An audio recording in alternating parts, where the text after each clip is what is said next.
Assalamualaikum warahmatullahi wabarakatuh. Alhamdulillah, wassalatu wassalamu ala rasulillah wa alihi wa sahbihi wa mawala. Ashhadu an la ilaha illallah wahdahu la syarika lah, wa ashhadu anna Muhammadan abduhu wa rasuluh sallallahu alaihi wa ala alihi wa sahbihi wa man tabi'ahum bi ihsan wa sallama taslima, amma ba'd. Jemaah sekalian yang dimuliakan Allah, kembali kita mengkaji tafsir surat Ar-Rahman, malam ini masuki ayat 31. A'udzu billahi minasy syaithanir rajim. Sanafrugu lakum ayyuhats thaqalan fabiayyi ala'i rabbikuma tukadziban.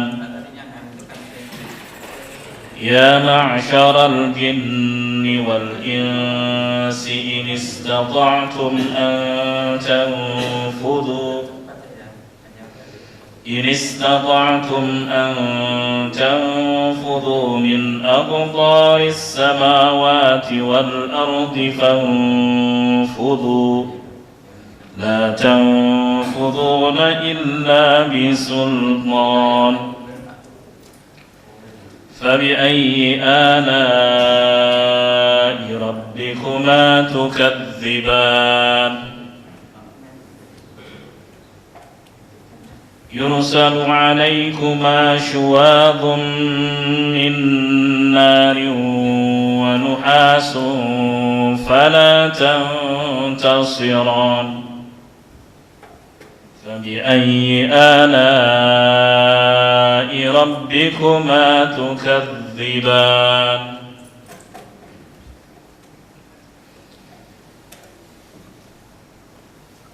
Ibnu Abbas radhiyallahu anhu mengatakan, sanafrugu lakum ayyuhats thaqalan, qala wa'idun minallah lil ibad. Ini merupakan ancaman Allah kepada hamba-hambanya. Walaysa billahi syughlun wa huwa fariq.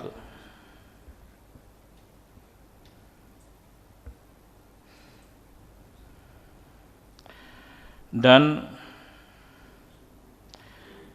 tidak ada kesibukan Allah Subhanahu wa ta'ala yang merepotkan dan membebani Allah Subhanahu wa ta'ala. Karena Allah Subhanahu wa ta'ala itu sangat longgar, gak ada sesuatu pun yang menyibukkannya. Kalau di ayat selanjutnya, di ayat sebelumnya, Allah Subhanahu wa ta'ala mengatakan kulla yaumin huwa fi sya'n. Setiap harinya Allah dalam kesibukannya, bukan kesibukan seperti kesibukan yang membebani manusia. Artinya Allah Subhanahu wa ta'ala menerangkan akan aktivitasnya. Dia menghidupkan, mematikan, mengangkat, merendahkan, ya, memberi, menahan, dan seterusnya. Allah mengabarkan itulah aktivitas Allah Subhanahu wa ta'ala. Nah, sanafrugu lakum ayyuhats thaqalan, artinya sanaqdi lakum, kami akan putuskan urusan kalian, yaitu di akhirat. Semuanya dibereskan oleh Allah Subhanahu wa ta'ala. Manusia hidup di dunia untuk diuji oleh Allah Subhanahu wa ta'ala. Dan Allah Subhanahu wa ta'ala ingatkan bahwa tujuan penciptaan jin dan manusia adalah untuk beribadah. Terus diberi ujian-ujian dan cobaan. Ya. Lalu Allah Subhanahu wa ta'ala akan selesaikan urusan jin dan manusia nanti di akhirat. Itu maknanya, sanaqdi lakum. Sementara Al-Bukhari mengatakan sanuhasibukum. Makna sanafrugu lakum artinya kami akan menghisab kalian, memperhitungkan urusan kalian. La yushghiluhu syai'un an syai'in. Tidak ada satupun yang menyibukkan Allah Subhanahu wa taala dari sesuatu. Ya, kalau disebut setiap harinya Allah dalam kesibukannya, itu bukan seperti kesibukan manusia. Itu. Karena laisa kamitslihi syai', Allah itu enggak serupa dengan hambanya atau makhluknya. Kalau Allah mengabarkan ya dalam kesibukannya, diterangkan dalam hadis kata Rasulullah, dia memaafkan, menerima taubat, menghidupkan, mematikan dan seterusnya. Ya. Seperti yang dikeluarkan oleh Ibnu Majah min sya'nihi, di antara kesibukan dan aktivitas Allah adalah ayyaghfira dzamban, mengampuni dosa-dosa, wa yufrija karban, dan menghilangkan kesulitan, wa yarfa'u qauman wa yadau akharin, mengangkat derajat suatu kaum dan merendahkan yang lain dan seterusnya.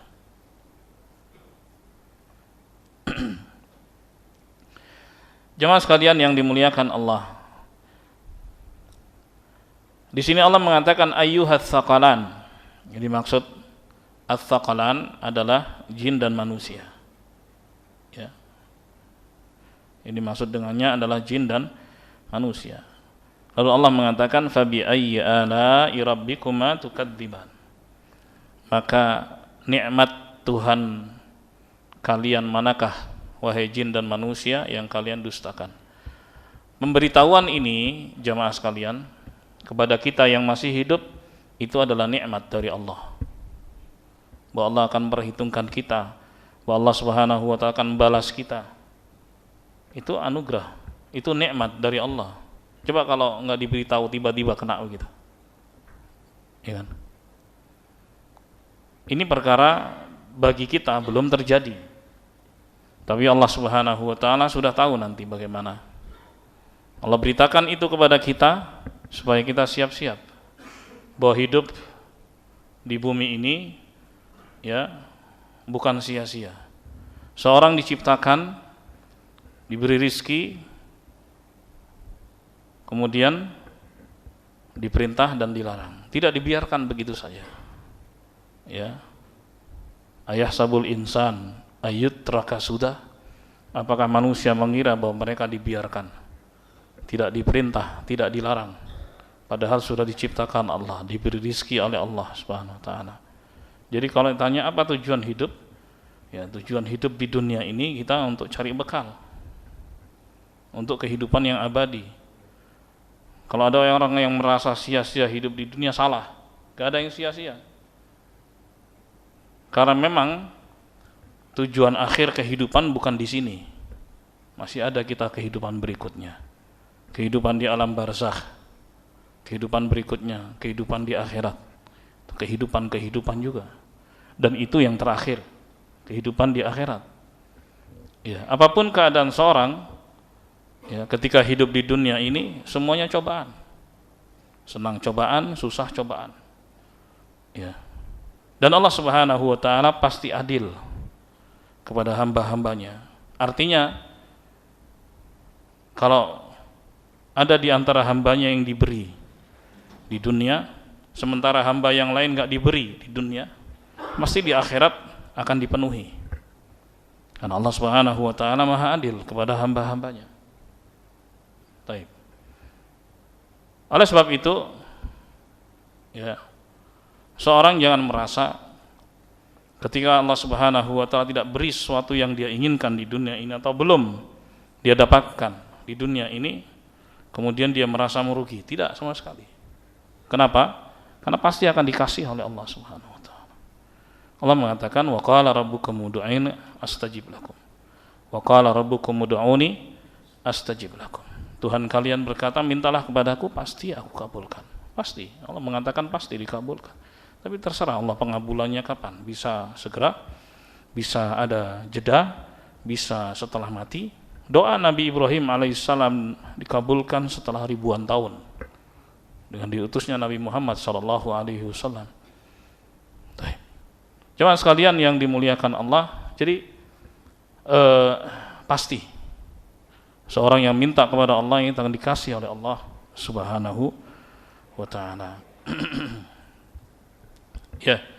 Jadi pemberitahuan Allah Subhanahu wa taala bahwa Dia akan menghisap dan memperhitungkan amalan kita itu anugerah supaya kita siap-siap.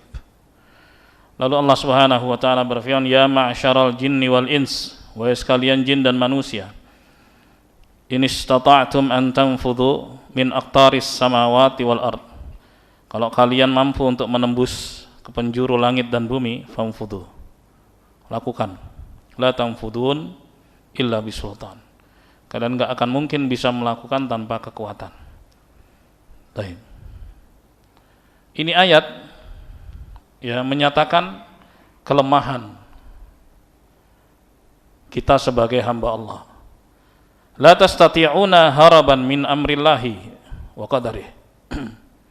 Kalian itu tidak akan mampu untuk lari dari ketentuan Allah, dari takdir Allah Subhanahu wa taala. Jadi ini ayat ya bukan challenge, bukan tantangan. Sebagian orang menganggap bahwa ayat ini tantangan kepada jin dan manusia untuk menembus langit dan bumi. Bukan. Akan tapi untuk mengatakan kepada mereka, kalian tuh nggak akan mampu lari dari ketentuan Allah Subhanahu wa taala. Gitu. Sebagian orang berpikir itu bisa pindah dari bumi, mencari planet lain, ya kan? Kembaran bumi untuk pindah ke sana, bikin koloni. Ya. Imajinasi mereka. Taib. Tujuannya apa? Lari. Karena orang-orang tersebut tahu bahwa akan terjadi kehancuran total. Mereka kira kehancuran itu hanya di bumi saja, bukan di alam semesta. Padahal Allah mengatakan tadi di dalam surat Ar-Rahman di awalnya, kullu man 'alaiha fan, semua yang ada di alam semesta itu akan hancur. Mau lari kemana? Gitu. Nah itulah kadang-kadang jamaah, ya ada orang-orang yang membungkus kekufuran itu dengan sains. Isinya adalah pengingkaran kepada Allah Subhanahu wa taala, tapi dibungkus dengan sains. Padahal nggak akan mungkin bisa. Sebab Allah Subhanahu wa taala sudah memastikan bahwa tempat layak huni hanya bumi buat manusia. Hanya bumi. Padahal ini alam semesta yang sangat luas. Iya, Allah sendiri yang bilang begitu. Ya, alam naj'alil arda mihada. Bukankah kami sudah menjadikan bumi sebagai tempat yang layak huni? Enggak ada tempat lain, mau dicari enggak akan ketemu. Kalau seandainya diteliti pun, oh ada di sana, nun jauh. Gimana caranya? Berapa lama? Ya kan? Setelah berapa lama ketika mau haji atau umroh kemana? Balik lagi. Gitu jemaah. Haji dan umroh hanya di Masjidil Haram. Itu kan pikiran mereka. Ya. Seakan-akan ingin cari tempat lain selain bumi ini untuk bisa hidup. Enggak. Nah di sini Al-Hafidz Ibnu Katsir mengatakan, kalian wahai jin dan manusia enggak akan mampu lari dari ketentuan Allah dan takdirnya. Takdir Allah, ya kalian hidup di bumi itu keputusannya. Enggak akan mungkin ada tempat lain, enggak ada sama sekali. Bohong aja kalau ada info begini begitu dan seterusnya. Bagaimana kita bisa percaya? Sumbernya aja kita enggak bisa pastikan kevalidannya. Tiba-tiba kemudian kita disuruh percaya begitu. Dan itulah yang dipaksakan di pelajaran-pelajaran kita dulu sampai sekarang juga kan. Oke. Kemudian terserap dalam pemikiran kita. Seakan-akan itu pasti benar. Tanpa reserve, tanpa ada bantahan, tanpa ada antitesa. Subhanallah.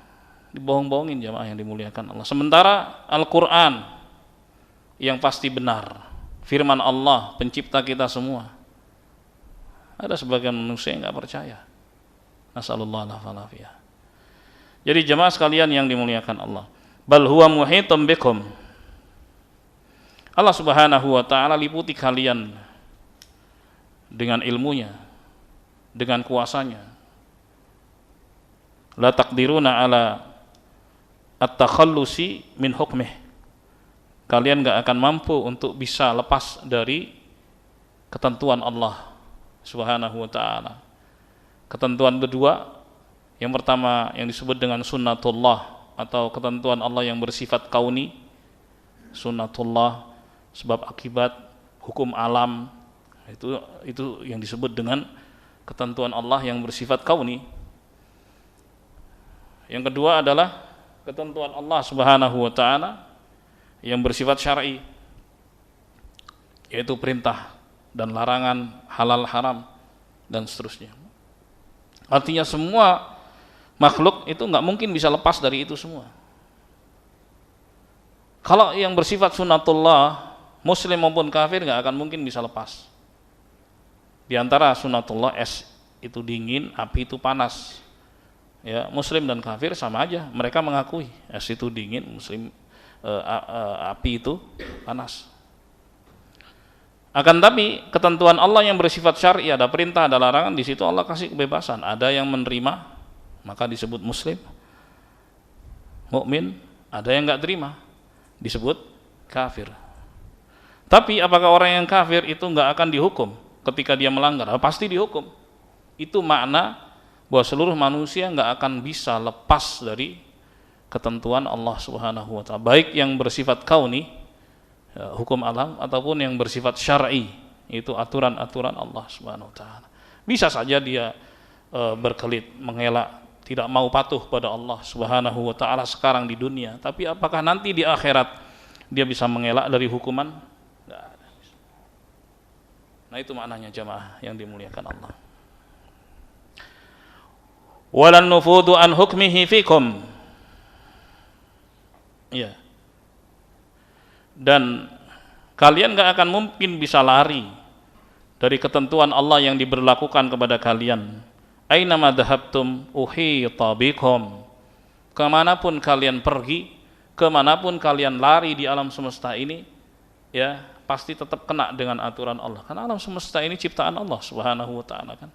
Makanya tadi saya katakan, seandainya nun jauh di sana tempat, ya ratusan tahun, anggaplah masih bisa hidup ya ratusan tahun dalam perjalanan, misalnya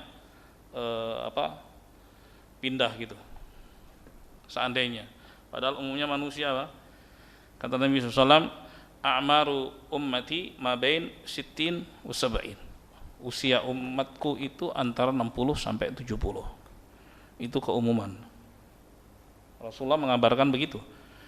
Keumuman. Kalaupun ada yang lebih, ya itu prosentasenya enggak besar. Ya. Ada yang sampai 80, 90, 100, mungkin ada yang 100 lebih gitu.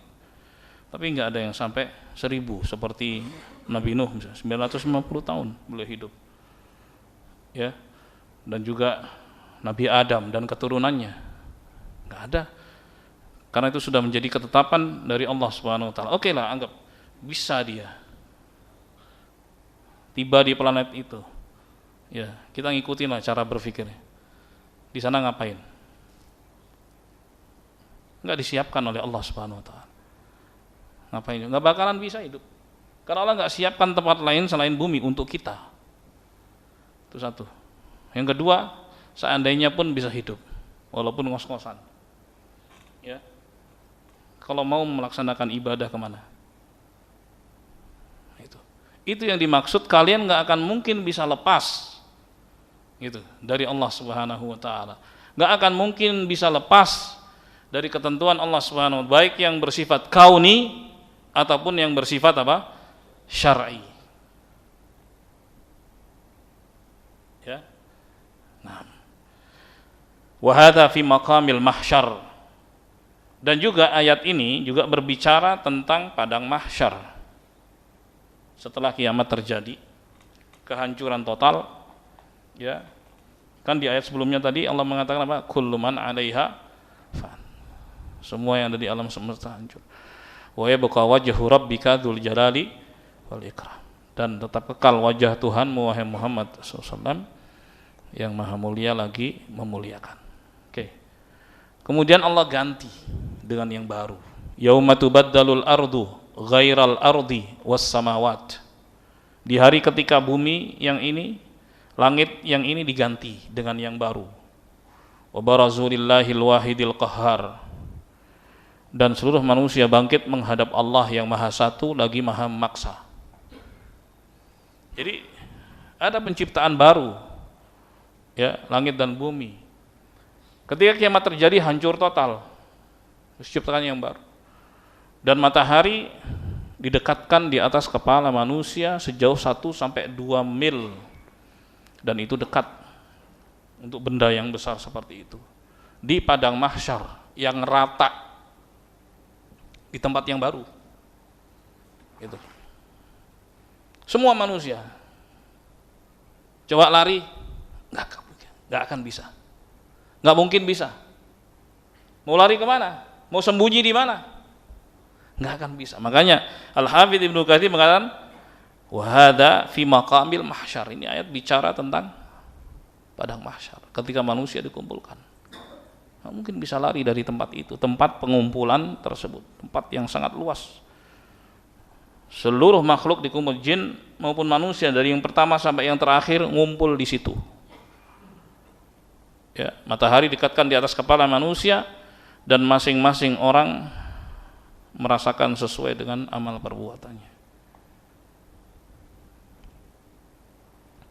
Ada di antara manusia yang keringatnya itu sampai mata kaki. Ada yang sampai lutut, ada yang betis, ada yang lutut, ada yang sepinggang. Ya, ada yang sebahu, ada yang tenggelam dengan keringatnya sendiri, tenggelam, sementara orang lain tidak merasakannya.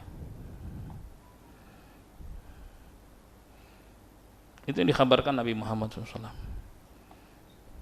Dan beliau mengatakan, innakum tuhsyaruna yaumal qiyamah hufatan uratan ghurla. Sungguhnya kalian dikumpulkan di hari kiamat dalam keadaan tidak beralas kaki, tidak berpakaian sama sekali, dan belum dikhitan. Bismillah.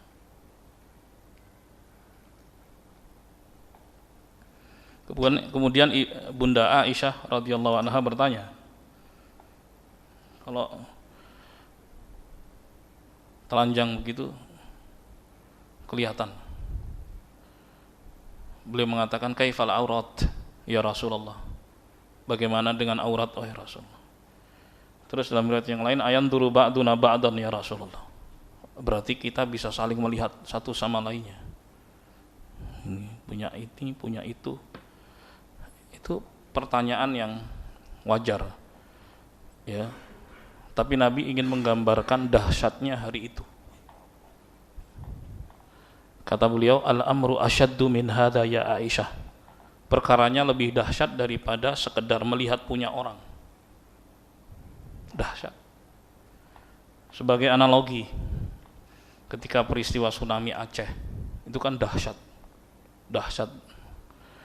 Saya punya sejumlah teman gitu yang di sana yang bercerita, ada orang yang tergulung ombak sampai pakaiannya itu terlepas. Ya kan? Kan namanya ombak kan terserah dia mau kemana, cabi sana, cabi sini, lepas.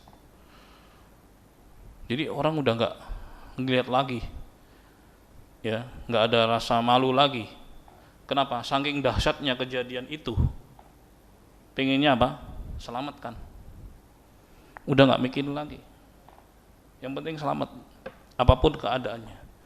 Itu keadaan di dunia, jemaah. Di dunia, kalau dibandingkan kejadian hari kiamat, nggak ada bandingannya. Dahsyatnya kiamat. Ya, jadi untuk urusan ketelanjangan yang menarik pun nggak menarik lagi. Bahkan di riwayat yang lain, ya, di hari kiamat itu dikeluarkan pilar-pilar dalam bentuk emas, betul-betul emas dikeluarkan, pilar. Kalau kita tahu pilar, ya pilar ini, apa namanya, tiang-tiang ini, kolom-kolom gede-gede kan, dikeluarkan besar-besar, tapi nggak ada yang tertarik sama sekali di saat itu. Kalau sekarang banyak orang tertarik, walaupun secuil aja tertarik sekali, segram 2 gram tertarik, tapi dalam bentuk pilar emas perak. Terus datang seorang mengatakan, gara-gara kamu tanganku dipotong. Ketika di dunia dia curi kan. Ada lagi yang bilang, gara-gara kamu aku putus silaturahim. Ada yang bilang lagi datang, gara-gara kamu aku bunuh orang. Kemudian ditinggalkan semua. Gak lagi menarik jemaah di saat itu. Orang-orang dekat pun udah gak peduli lagi. Kalau sekarang orang dekat seperti anak, orang tua, saudara, pasangan, orang dekat. Dalam beberapa kondisi sulit, mereka saling menolong, saling membantu. Bahkan ada dalam beberapa bencana ada yang saling berpelukan, meninggal dunia. Masih ingat gitu loh. Akan tapi di akhirat, di hari kiamat, yauma yafirrul mar'u min akhihi wa ummihi wa abihi wa sahibatihi wa banihi likulli imri'in minhum yawma idzin sya'nu yughni. Di hari ketika seorang itu lari dari saudaranya, saudara sendiri, lari, ya, lari dari ibu dan bapaknya, ibu sendiri, ayah sendiri, lari dari istri dan anaknya, lari. Itu kan ring satu, orang-orang dekat. Tapi mereka semua nggak saling peduli. Kenapa? Likulli imri'in, karena masing-masing mereka saat itu, di hari itu, ya, ada urusan yang membuat mereka sibuk, yaitu bagaimana cara bertanggung jawab di hadapan Allah Subhanahu wa ta'ala. Berat jemaah keadaan di akhirat. Kalau sebab itu mau masih hidup di dunia, baik-baiklah gitu. Ikuti aturan Allah Subhanahu wa ta'ala. Allah Subhanahu wa ta'ala buat perintah dan larangan untuk kita sebagai cobaan. Di antara perintah tersebut adalah sholat. Jaga sholat 5 waktu. Sholat berjamaah di masjid. Dijaga, saling mengingatkan, ya, saling membantu untuk terwujudnya sholat berjamaah. Dan juga perintah-perintah lainnya. Dan juga ada larangan-larangan. Larangan menyekutukan Allah, larangan menduakan Allah Subhanahu wa ta'ala. Ya. Dan juga larangan-larangan lainnya. Itu aturan-aturan Allah Subhanahu wa ta'ala. Tujuannya adalah untuk dipatuhi supaya manusia selamat di dunia maupun di akhirat kelak.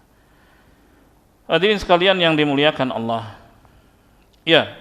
Jadi kembali ke kejadian di mahsyar, itu keadaan sulit sekali, berat sekali. Ya. Ada 7 golongan yang mendapatkan naungan dari Allah Subhanahu wa ta'ala dari beratnya kehidupan di akhirat.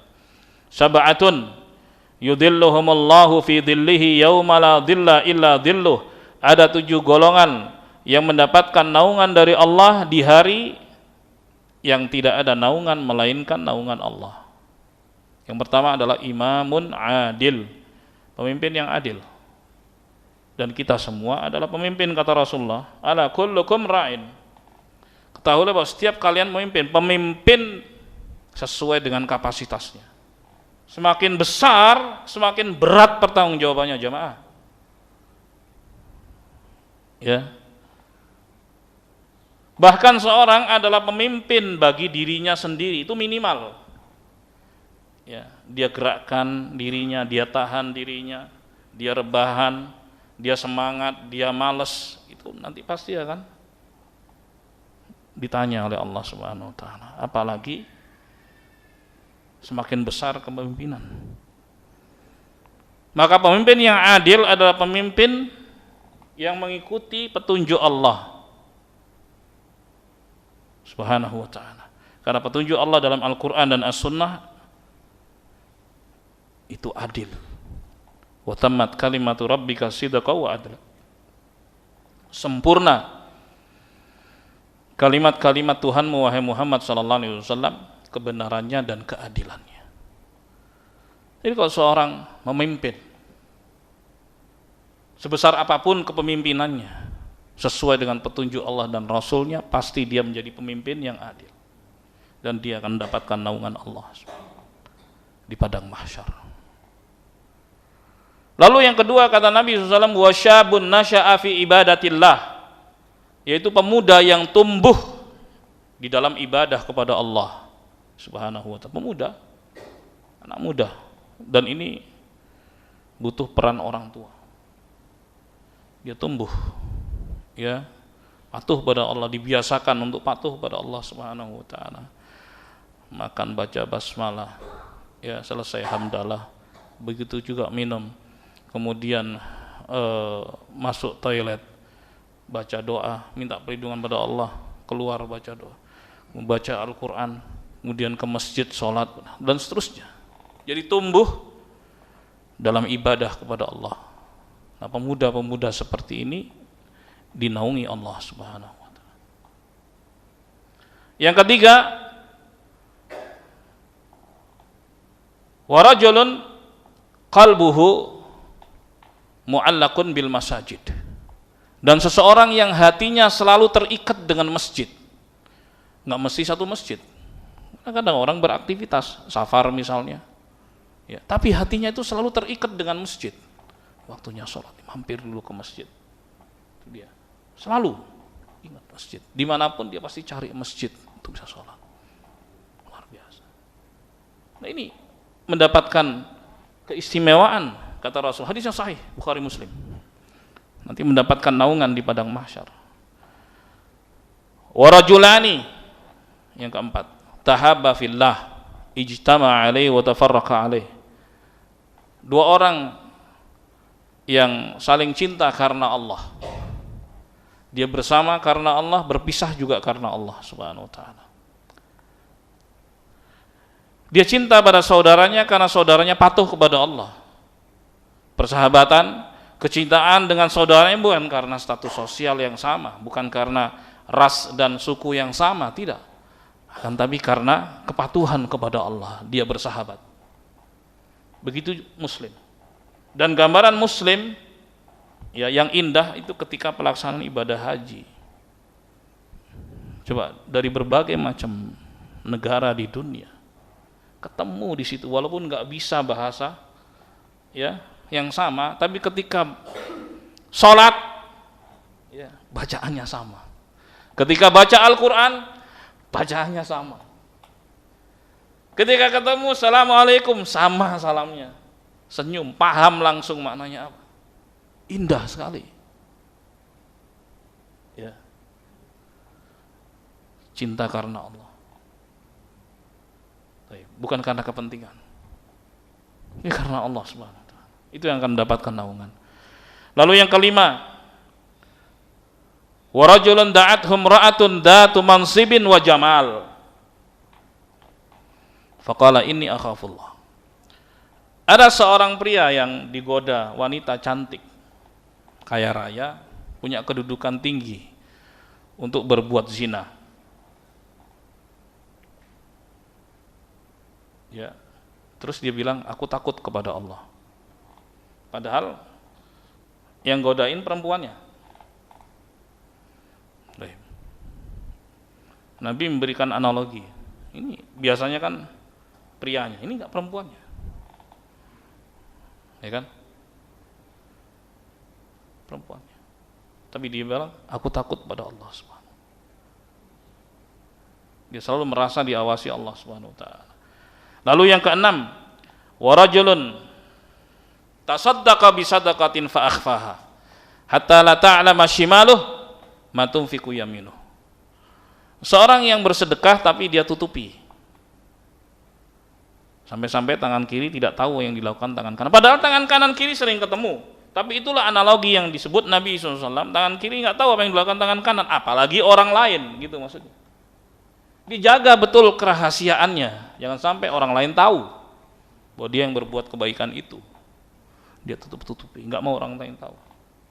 Khawatirnya dia nanti mendapatkan bisikan-bisikan setan untuk berharap pujian manusia. Padahal yang perintahkan dia berbuat baik itu adalah Allah. Maka harus dilakukan karena Allah, bukan karena orang. Ketika dilakukan karena orang, ada motif-motif kayak gitu, maka akan rusak amalan itu. Jadi ketulusan yang dia jaga, keikhlasan yang dia jaga. Lalu yang ketujuh, warajulun dzakarallaha khalian fafadat ainah. Seorang yang ingat Allah dalam kesendiriannya, ketika malam dia tahajud bangun, terus dia nangis karena ingat dosa-dosanya. Ya, kalau nangis bersama gampang bisa dibuat, ya, tapi nangis sendirian itu yang susah. Kenapa susah? Karena hanya orang-orang yang tuluslah yang bisa melakukan itu. Ya. Dan nggak perlu juga diposting. Lagi tahajud nih, lagi nangis nih, walaupun dia sendirian, tapi pingin orang itu tahu gitu kan. Buat apa? Nah, itu 7 golongan yang mendapatkan naungan Allah Subhanahu wa taala di padang mahsyar. Lainnya sulit sekali kehidupan saat itu. Apalagi orang-orang kafir, itu adalah hari yang sulit padang mahsyar. Penantian yang sangat lama, dalam keadaan seperti itu 50.000 tahun. Jamaah, 50.000 tahun kayak gitu tuh, nggak bergerak sama sekali, menanti, ya. Sebagaimana hadis Nabi SAW, ya, tidak akan bergeser 2 kaki hamba sampai dia ditanya. Artinya sampai ada proses penghisaban tentang hartanya, ya, min aina iktasabah wa fima anfaqah, dari mana dia cari dan kemana dibelanjakan. Nggak bergeser. Kita hidup jamaah beraktivitas 60 tahun misalnya, aktivitas banyak sekali. Ini nggak bergeser 50.000 tahun. Coba deh berdiri sehari aja di panas terik, sehari aja. Orang upacara paling berapa jam aja itu bisa oleng tuh berapa jam aja. Manusia 50.000 tahun. Maka yang mendapatkan naungan dari Allah Subhanahu wa taala itulah yang beruntung. Baik, kita lanjutkan setelah adzan.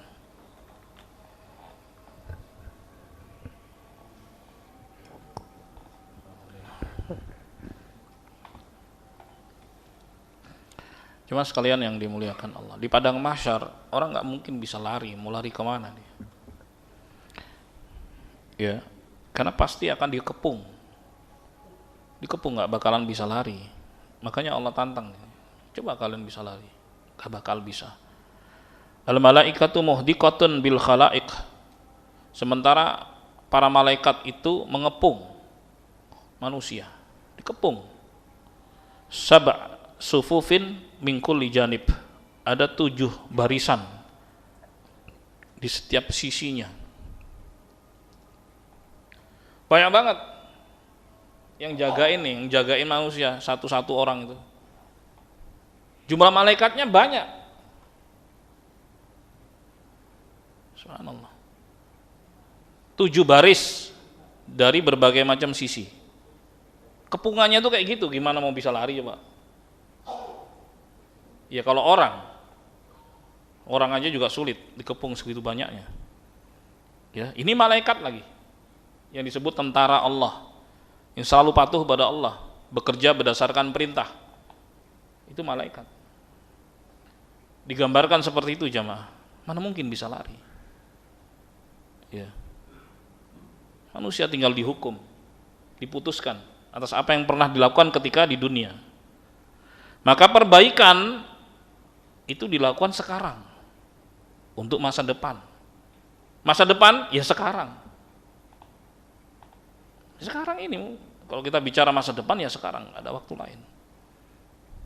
Apalagi kematian itu pasti dan datangnya tanpa permisi. pasti dia. Nggak ada permisi, nggak ada. Ya. La yastakhiruna sa'ah wala yastaqdimun. Nggak bisa mereka minta penundaan ataupun percepatan barang sebentar. Ya, mati aja. Kalau belum mati ya nggak mati. Tapi begitu datang kematian, tunda sebentar, nggak bisa juga.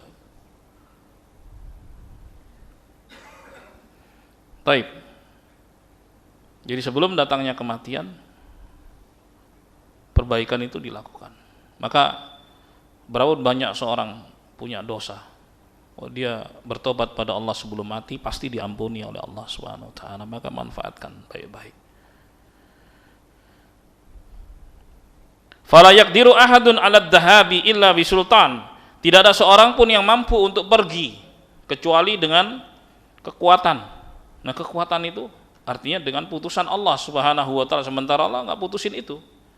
Enggak kasih putusan manusia bisa pergi dari mahsyar, enggak mungkin. Oleh sebab itu dalam surat Al-Qiyamah ayat 10 sampai 12 kata Allah, yaqulul insanu yauma idzin ainal mafar. Manusia berkata di hari itu, ya, mana tempat lari? Mana tempat untuk bersembunyi? Mana tempat untuk berlindung? Manusia berkata begitu nanti. Allah yang kabarkan itu kepada kita. Ainal mafar?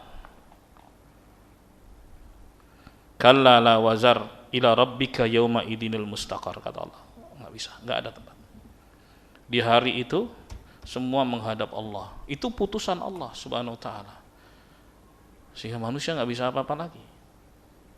Oleh sebab itu sebenarnya mudah jamaah hidup di dunia ini jamaah. Satu aja, patuh pada Allah. Tapi ingat ada musuhnya, yaitu iblis dan bala tentaranya, yang selalu berusaha untuk tipu-tipu manusia supaya enggak patuh pada Allah Subhanahu wa taala. Dan itu yang memang harus dilawan. Ya. Kata Allah, "Inasyaitana lakum adu, fattakhiduhu adu." Setan itu musuh buat kalian, maka perlakukan mereka sebagai musuh, bukan sebagai teman. Jamaah. Dan memang itu butuh perjuangan. Enggak mudah memang. Sering manusia terpeleset. Tapi Allah Subhanahu wa taala Maha luas rahmatnya. Allah buka pintu taubat. Allah buka pintu istighfar. Maka banyak-banyak beristighfar.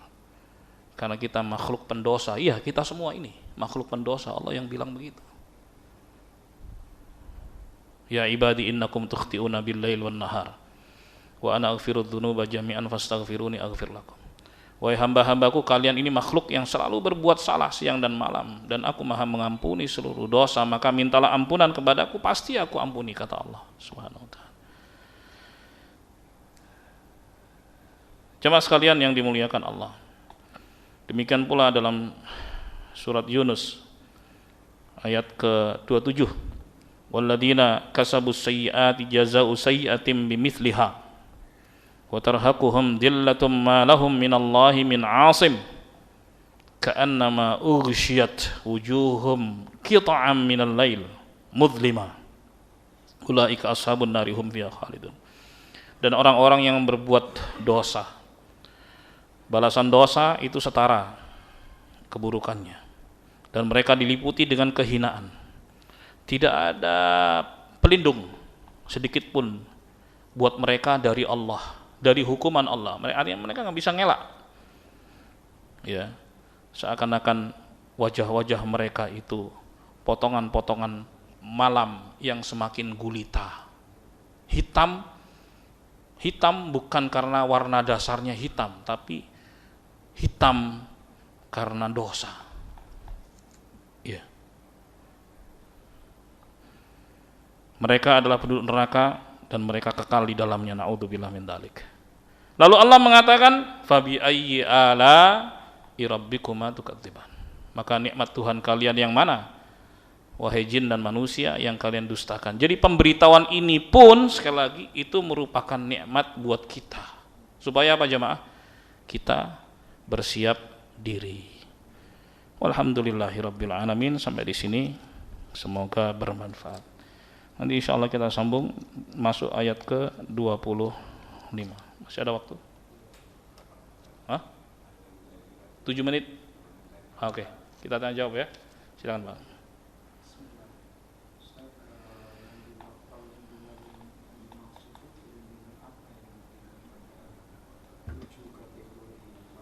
Naungan dari dari kan matahari dekatkan di atas kepala manusia, jadi mereka tidak merasakan itu.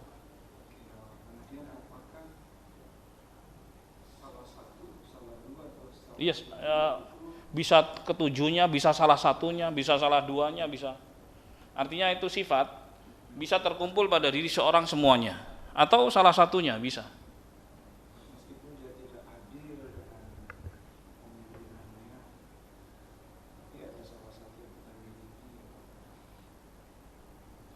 Kalau nggak adil berarti dolim dong.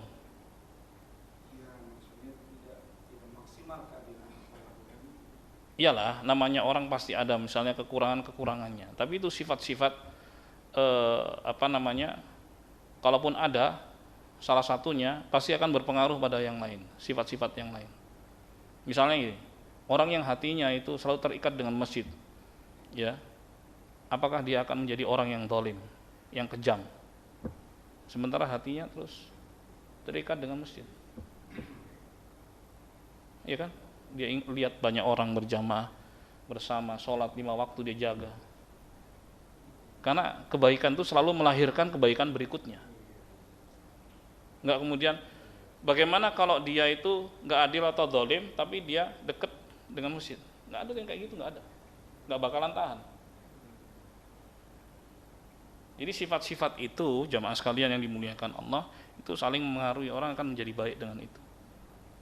Insyaallah. Gimana dengan puasa yang ini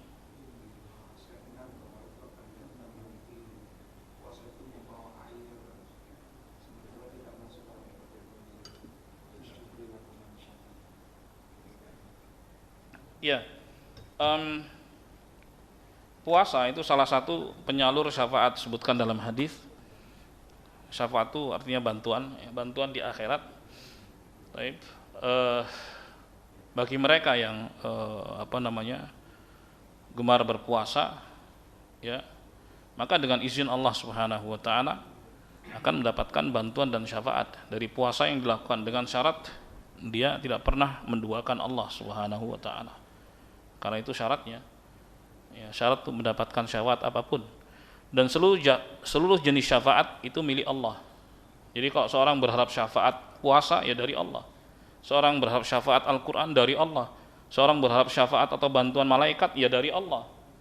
Seorang berharap syafaat Nabi Muhammad, ya dari Allah. Ya Allah, anugerahkan syafaat Nabimu untukku, anugerahkan syafaat malaikat untukku, ya Allah. Bukan kepada penyalurnya, wahai puasa berikan syafaat padaku. Enggak begitu. Karena yang punya syafaat adalah Allah. Jadi kalau seorang berharap syafaat atau bantuan dari puasanya, itu kepada Allah, bukan kepada puasanya. Itu caranya. Berikutnya, silakan.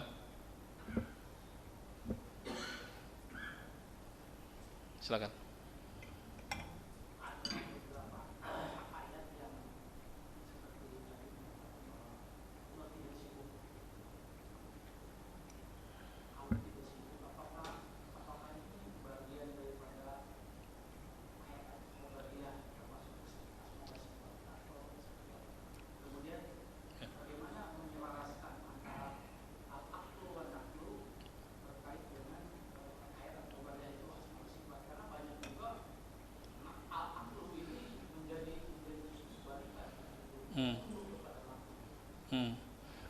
Ya, baik jemaah sekalian yang dimuliakan Allah.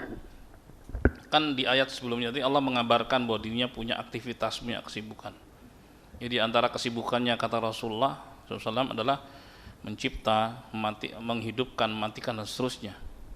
Nah, kalau disebut kata sibuk atau kesibukan, jangan kemudian disamakan dengan apa yang dialami oleh manusia. Ya kan? Kalau ini kan berita dari Allah Subhanahu Wa Taala. Akan tapi kesibukan itu tidak membuat Allah sibuk dari yang lain. Gitu. Seperti dikatakan oleh Al-Hafidz Ibnu Katsir tadi rahimahullah. Jadi kesamaan nama tidak menunjukkan kesamaan zat atau kesamaan sifat. Saya kasih contoh juga. Ketika Allah mengatakan di surga itu ada anggur. Ya kan? Kalau kita ke toko buah, kita tahu anggur. Kalau ditanya di surga anggurnya kayak apa? Kayak yang kita lihat itu? Atau bukan? Jawabannya bukan pasti. Iya, difahami. Itu dia, secara makna difahami. Tapi secara kaifiyah, karena nggak ada berita, ya kita nggak bisa.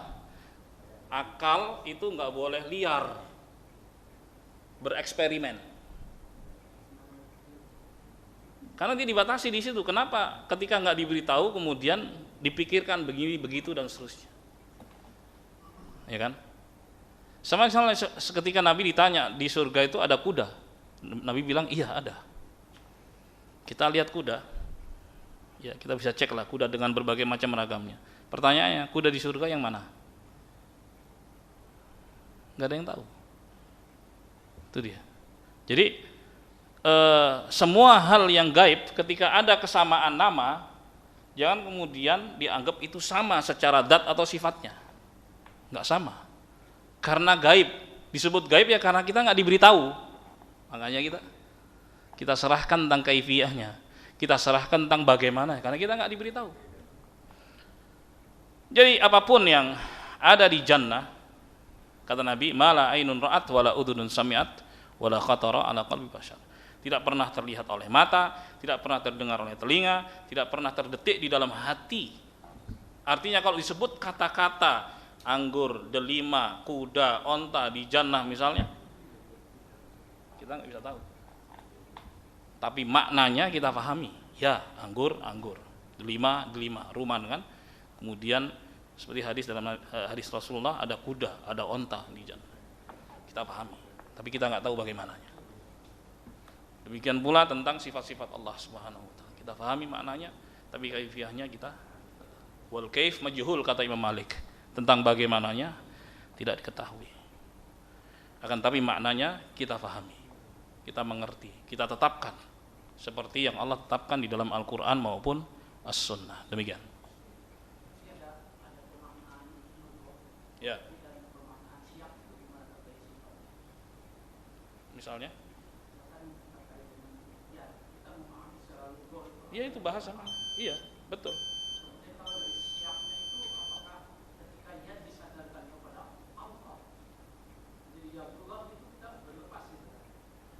Tentang kaifiyahnya aja. Kalau penetapan sifatnya kita iman, misalnya gini. Dalam firman Allah Subhanahu wa taala, ya mohon maaf ya, udah kita minta waktu sedikit. Ya. Kata Allah Subhanahu wa taala,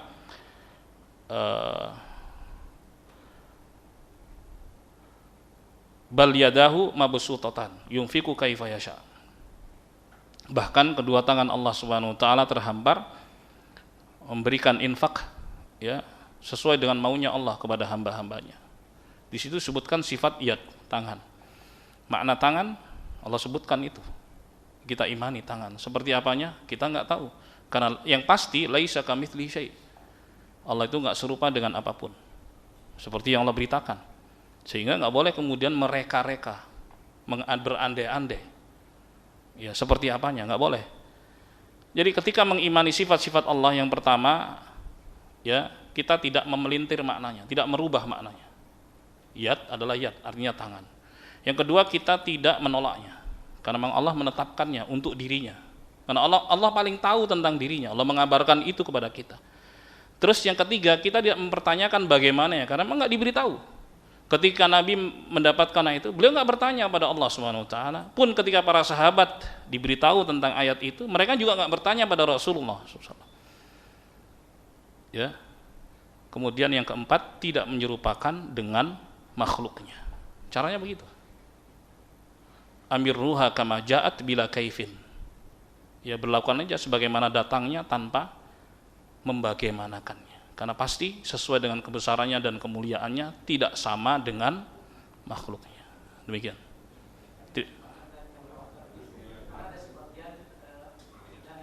Oh iya. Ini yang benar ya. Terima kasih. Jamaah yang dimuliakan Allah, semoga Allah selalu memberikan taufik hidayah pada kita semua dan menyelamatkan kita di dunia maupun di akhirat kelak. Amin ya rabbal alamin. Terima kasih. Mohon maaf atas kurangannya. Subhanakallahumma bihamdik, asyhadu an la ilaha illa anta astaghfiruka wa atubu ilaik. Assalamualaikum warahmatullahi wabarakatuh.